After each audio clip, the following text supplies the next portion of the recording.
और मुझे निर्देश हुआ मोर्चा प्रकोष्ठ आदरणीय प्रभारी विष्णु जी का कि आपको कुछ एक विषय पे आवश्यक तौर पर बात करनी चाहिए। मैंने अभी जो भी अपना उद्बोधन किया उसमें कड़ी में वो छूट गया। आज चूंकि अल्पसंख्यक विभाग की बैठक, अल्पसंख्यक विभाग के जो साथी हैं और विशेष समुदाय मुस्लिम समुदाय के बहुत सारे हमारे साथी यहाँ पर मौजूद हैं, तो एक बात करना आवश्यक है। आप बड़े जिम्मेदार और जैसे कि अक्सर बड़े साहब ने बताया कि एक एक व्यक्ति अनेक लोगों का प्रतिनिधित्व करने वाला यहाँ पर बैठा हुआ। मैं आप सभी से कहना चाहता हूँ कि वर्तमान में चुनाव का समय आया है। आप देख रहे हो कि अभी बहुत सारी ऐसी पार्टियां हैं जो सक्रिय हो गई है, चाहे आपके जिले में हो, आपके ग्रामीण क्षेत्रों में हो। बहुत सारी ऐसी पार्टियां जिसमें खास तौर से MIM जो है, MIM जो सक्रिय हो रही है, उसको मद्देनजर रखते हुए आप सबको उसको ध्यान रखना है कि जिस तरीके से MIM अभी चुनाव के समय अचानक सक्रिय हुई, उसके क्या कारण।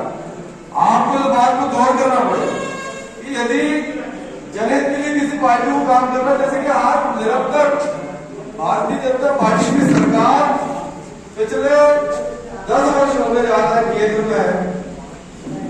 पिछले 15 महीने को छोड़कर आप देख रहे होंगे कि 20 वर्षों से भारतीय जनता पार्टी की सरकार है, लेकिन क्या कांग्रेस पार्टी की सक्रियता में कभी शिथिलता आई? क्या आपके मुद्दे आपके लिए काम करने के लिए कभी कांग्रेस पार्टी ऐसा लगा कि निर्दलीय है?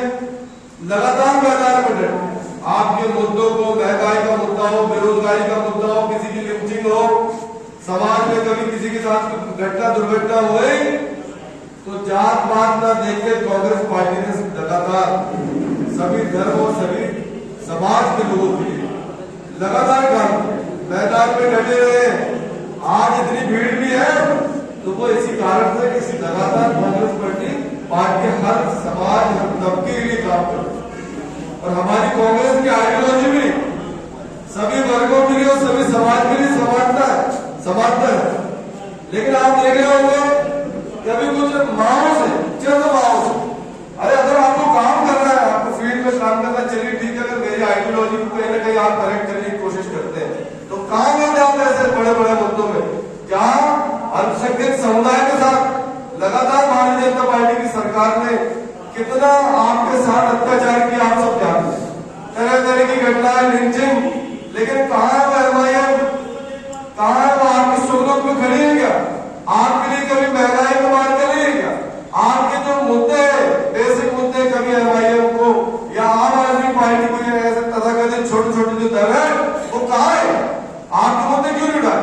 लेकिन अचानक चुनाव आया, जैसे ही देखे कि कांग्रेस की स्थिति बहुत अच्छी है तो ऐसे जो दल है MIM जैसे दल वो सक्रिय हो जाते और आपको जातिगत आधार पे कहीं ना कहीं आपके मन में कहीं ना कहीं वो आपके थोड़ी बहुत कमजोरियों का फायदा उठाकर आपको बरकराने का काम है।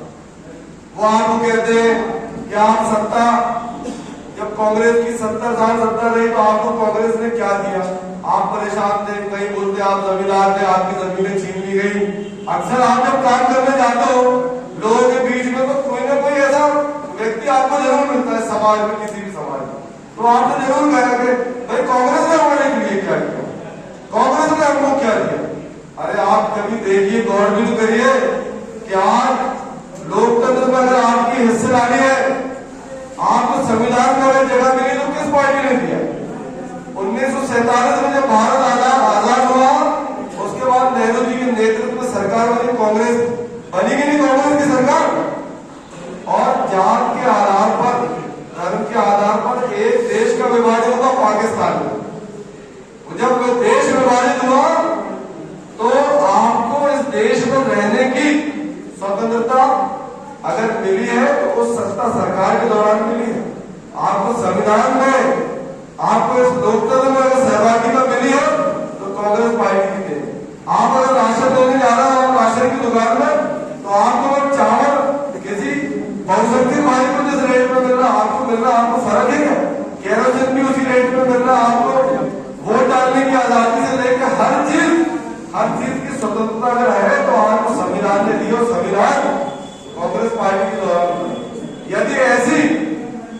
सरकारें अभी है, जिस तरीके उनकी मानसिकता है, यदि ऐसी सरकारें होती तो क्या आपको आजादी मिलती, लोकतंत्र में आपको हिस्सेदारी मिलती?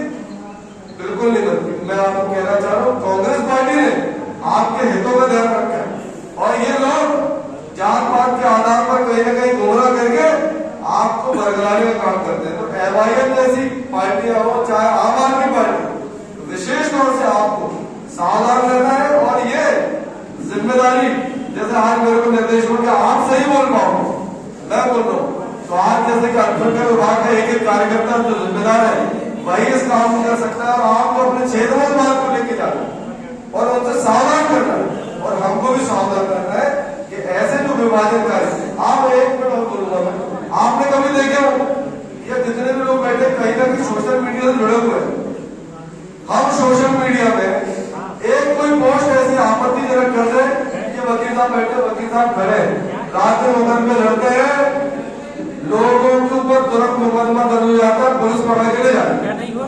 आज राहुल गांधी जी की सदस्यता चलेगी, बात एक बार उन्होंने मोदियों के बारे में कुछ कहा तो उनकी सदस्यता चलेगी। सुप्रीम कोर्ट तक परसों में उनकी सदस्यता बात हुई है।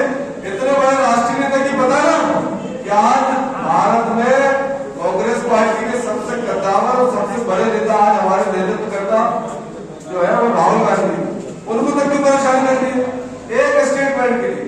लेकिन ये ओवैसी जब भी स्टेटमेंट देते हैं, कभी गौर करके देखो कि ओवैसी का स्टेटमेंट दे रहा है तो उसके ऊपर कार्रवाई क्यों नहीं होती? भाई वो तो बहुत भड़काऊ भाषण देते हैं, जात पात के नाम पर खुले बच्चों से भाषण देते हैं, लेकिन उसके ऊपर बीजेपी की सरकार ने आज तक कोई कार्रवाई क्यों नहीं की? भाई उनके ऊपर एफआईआर क्यों नहीं? उनको तो जेल से छूटने नहीं चाहिए जिस तरीके से वो बयानबाजी करते हैं। तो आप गौर क्यों नहीं करते कि उनको जानबूझ के उनको छोड़ा गया है, जानबूझ के उनको पना दी जाती, संरक्षण किया जाता है कि वो पोलराइज करते हैं, वो माइंड डाइवर्ट करते हैं। तो कहीं ना कहीं बीजेपी से उनका कनेक्शन है। ऐसी सीटों से क्या मध्य प्रदेश में उनका क्या आधार है बताओ?